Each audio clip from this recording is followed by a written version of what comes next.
বিয়ে করলেন আলোচিত মডেল ও অভিনেত্রী শবনম ফারিয়া। শুক্রবার বাদ আসর রাজধানীর মাদানী এভিনিউয়ের আল মুস্তফা মসজিদে দুই পরিবারের ঘনিষ্ঠজনদের উপস্থিতিতে সম্পন্ন হয়েছে বিয়ের আনুষ্ঠানিকতা।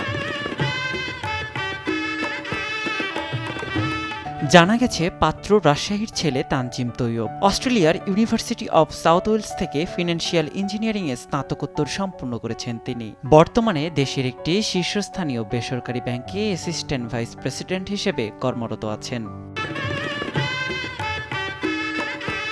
হঠাৎ বিয়ের সিদ্ধান্তে সহকর্মী আত্মীয়-স্বজনদের অনেককেই আমন্ত্রণ জানাতে পারেননি ফারিয়া। পরবর্তীতে বিবাহোত্তর সংবর্ধনা অনুষ্ঠানের পরিকল্পনা রয়েছে তার। জীবনের নতুন যাত্রায় সকলের দোয়া প্রত্যাশা করেছেন নবদম্পতি। নিয়াজ শুভ, সময় সংবাদ, ঢাকা।